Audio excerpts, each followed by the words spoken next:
नमस्कार विद्यार्थियों। हिंदी साहित्य की रीतिकाल में काव्य की जो प्रवृत्ति थी वह कविता के श्रृंगार की ओर उन्मुख थी, कविता की भाषिक सज्जा की ओर उन्मुख थी। अलंकार, छंद जैसी बाहरी चीज़ों पर कवि लोग अधिक ध्यान दे रहे थे। कवि कौशल का प्रदर्शन था, वह उस युग का एक महत्वपूर्ण सत्य बनकर उभरा था। राजाओं की विलासितापूर्ण रुचि के अनुरूप कविगण हैं, वे श्रृंगार के गीत गा रहे थे, श्रृंगारी कविता लिख रहे थे, प्रेम, सौंदर्य और विलासिता को चित्रित कर रहे थे। ऐसे में हिंदी में एक ऐसा कवि प्रादुर्भूत हुआ, प्रकट हुआ, जिसने वीरता के आख्यान गाए, शौर्य को स्वर दिया, पराक्रम की प्रशस्ति गाई, और वह कवि था भूषण। भूषण ने अपने समय के दो ऐतिहासिक वीरों को अपने वर्ण विषय के रूप में चुना। वे वीर थे छत्रपति शिवाजी महाराज और दूसरे छत्रसाल। शिवाजी की वीरता का वर्णन भूषण ने किया है, छत्रसाल के शौर्य का वर्णन भी भूषण ने किया है। हालांकि वर्णन की प्रणाली वही रही, पद्धति वही रही, चमत्कार वर्णन, अतिशक्तिपूर्ण वर्णन, अत्युक्तिपूर्ण वर्णन, शब्दों के साथ खेलना, ये सारी चीज़ें रही। लेकिन इस सब के बावजूद समूचे रीतिकाल में भूषण की कविता है वह अलग खड़ी नज़र आती है, अपना एक अलग मुकाम रखती है। शिवाजी जो संघर्ष कर रहे थे मुग़ल सत्ता के विरुद्ध, विशेषकर औरंगज़ेब के विरुद्ध, तो उस युद्ध के नायक के रूप में शिवाजी को और छत्रसाल को लेकर के भूषण ने अपनी कविताएं लिखी। उसकी कुछ बानगी, उसकी कुछ छंद हैं, भूषण के छंद हम पढ़ेंगे। एक छंद प्रस्तुत है आपके सामने, आइए पढ़ते हैं। उत्तरी पलंग तेने दियो है धरा पे पग, तेऊ सगबग निसिदिन चली जाती हैं। अति अकुलाती मुरझाती ने छिपाती गात, बात ने सुहाती बोले अति अन्न खाती हैं। भूषण भनत सिंह साही के सपूत सिवा, तेरी धाग सोने अरि नारी बिले लाती हैं। जौन मैंने जाती वे ते वे धूप में चले जाती, उन्हें 3 बेर खाती थी वे 3 बेर खाती हैं। शिवाजी पराक्रमी हैं, वीर हैं, और उनके पराक्रम, उनके शौर्य की गाथाएं हैं वे शत्रु शिविर तक भी पहुंच रही हैं। इसलिए शत्रुओं के सैन्य शिविर के साथ जो हरम चलता था, रनिवास चलता था, महिलाओं का पूरा दल चलता था, उसमें विशेष रूप से भय व्याप्त है।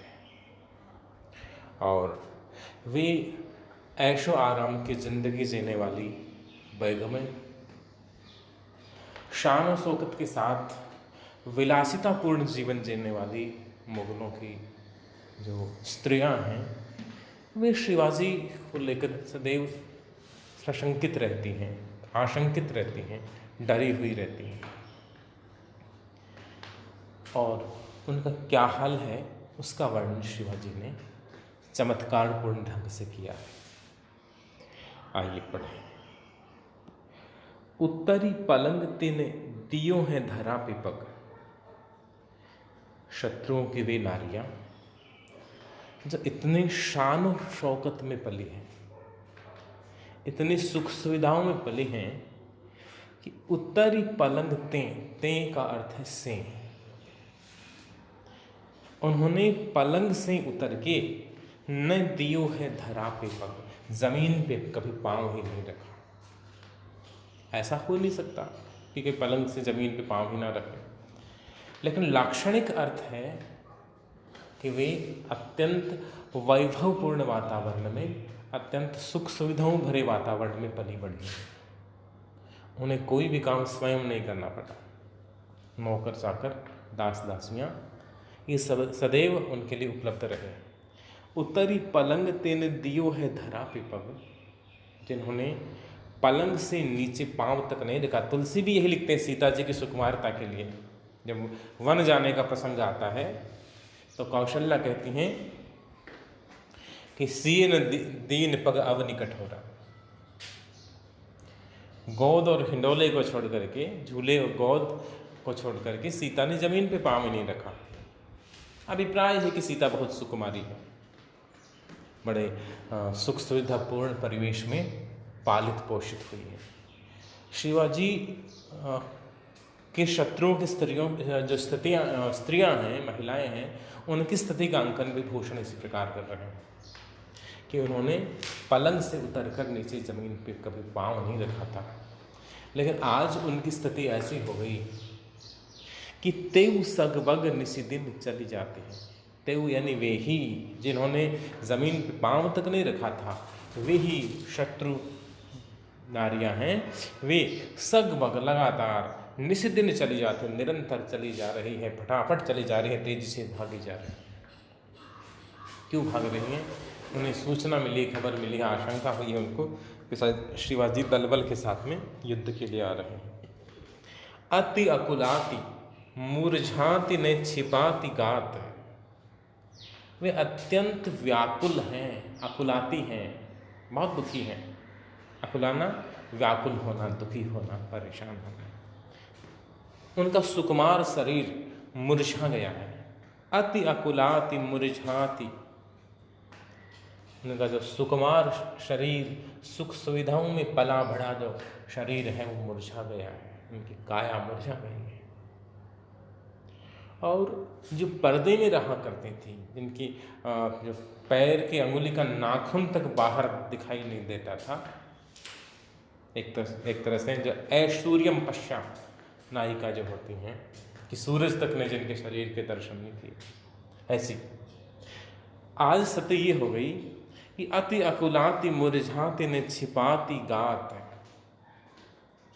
आज यदि तेजी से दौड़ रही हैं तो हवा के झोंके से उनका वस्त्र है थोड़ा अस्त व्यस्त हो जाता है, शरीर का कोई अंग थोड़ा सा झलक मारने लगता है, दिखने लगता है, तो वे उनके पास इतनी फुर्सत नहीं है, उतना समय नहीं है कि उसे ढकें, कपड़े ठीक करें। उन्हें तो जान की पड़ी हुई है, जान बचानी है। इसलिए न छिपाती गात, अति अकुलाति मुरझाति न छिपाती गात, अपने शरीर को ढकने तक का उनको होश नहीं है। बात न सुहाती, उनसे यदि कोई बातें करना चाहे, कोई पूछना चाहिए क्यों भाग रही हो, क्या कारण है, तो बातें भी उनको ठीक नहीं लगती। ये मनोवैज्ञानिक वर्णन है। जब व्यक्ति चिंतातुर हो, चिंतित हो, दुखी हो, उससे यदि कोई संवाद करना चाहेगा, बात करना चाहेगा, तो वह व्यक्ति ठीक से बात भी नहीं करेगा, उसे बात करना अच्छा नहीं लगता। बात न सुहाती, बातें करना उसे सुहाता नहीं, उन्हें अच्छा नहीं लगता है। बोले अति अन्न खाती है, कोई फिर भी उनसे यदि कोई बात करता है, बात करना प्रिय नहीं है, ठीक नहीं लगता, फिर भी कोई बात करना चाहता है तो वे अन्न खाती हैं, नाराज होते, गुस्से से बोलते, गुस्से में बोलते। भूषण भनत, भनत यानी वर्णन करना, भूषण का भी वर्णन कर रहे हैं कि भूषण भनत सिंह शाही के सपूत, शाही शाहू जी, शिवाजी के जो पिताजी हैं शाहू जी वो भूषण वर्णन करते हैं कि शाहू जी के सुपुत्र शिवा तेरी धाक सुन अरे नारी बिल्लाती, हे शिवाजी महाराज,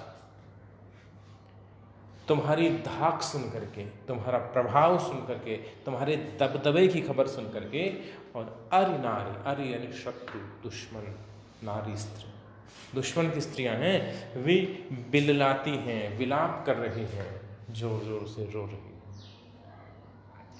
और उनकी स्थिति में परिवर्तन क्या हुआ है? जौन में न जाती, जौन यानी चांदनी, जौन का अभिप्राय है चांदनी रात।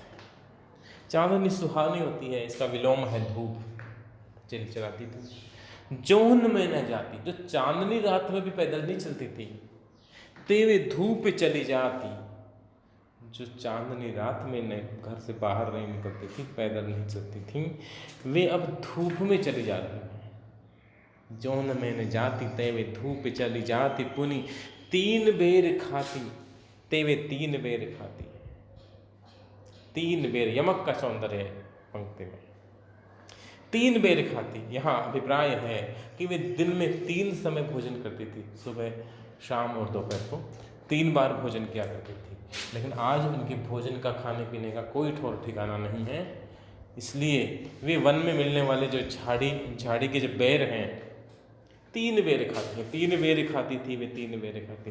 जो 3 समय भोजन किया करती थी, वे अब केवल 3 बेर खाती हैं। 3 का मतलब गिन के 3 बेर खाना ये नहीं है। लाक्षणिक अर्थ है कि थोड़े से जो जंगली फल उनको मिलते हैं, उनसे काम चला रहे हैं, अर्थात उनका जो ऐशो आराम है वो सब छूट गया है। अब यहाँ एक चीज़ स्पष्ट करनी जरूरी है। कविता को पढ़ के यूँ लगता है कि शायद शिवाजी और उनकी सेना है वह शत्रुओं की स्त्रियों पर अत्याचार करते होंगे, लेकिन ऐसा सोचना ऐतिहासिक प्रमाणों के विरुद्ध है। शिवाजी का जैसा चरित्र इतिहास के आधार पर सामने आता है, वे स्त्रियों का सम्मान करने वाले थे, धार्मिक जो मर्यादा है उसका पालन करने वाले भी थे। उनका स्वभाव अत्याचारी नहीं था, तो फिर शत्रु स्त्रियाँ क्यों डरी हुई हैं? तो इसका कारण ये हो सकता है कि उनके यहाँ विजेताओं द्वारा इस तरह के काम किए जाते थे। मुगल शासकों में या उनमें सेनापति आदि में प्रवृत्ति रही है कि वे जो जिसको जीत लेते, उसके बाद में आम जनता है, स्त्रियां हैं, बच्चे, उनको दास बना लेना, उनको बेच देना, अन्य प्रकार के उन पर जो दैहिक आक्रमण करना, को दृष्टि रखना, ये सारी चीज़ें, इस प्रकार के अत्याचार होते रहे हैं। क्योंकि वे रोजाना देखते थे कि जिसको पकड़ के गिरफ्तार करके महिलाओं को लिया जा रहा है, हरम दोबारा भरा जा रहा है। एक एक जो छोटा छोटा नवाब है या कोई मनसबदार है, उसके यहाँ सैकड़ों हजारों की संख्या में महिलाएं हैं, वो बंदी हैं स्त्रियों के रूप में। उनको जबरदस्ती पत्नी बना के, दासी बना के, बांदी बना के रखा जा रहा है। तो वे देख रही हैं तो सोचते राजा लोग ऐसे ही होते होंगे। इसलिए शिवाजी के प्रति उनका डर है, वह वास्तविक न होकर के काल्पनिक डर है। कवित्व छंद है, ब्रज भाषा है, और भूषण जिसके लिए ख्यात हैं वो पद मैत्री, शब्द मैत्री है, वह छंद में पदे पदे नजर आती है। यमक अलंकार का सौंदर्य है। शेष कविता हम अगले ऑनलाइन क्लास में पढ़ेंगे। धन्यवाद।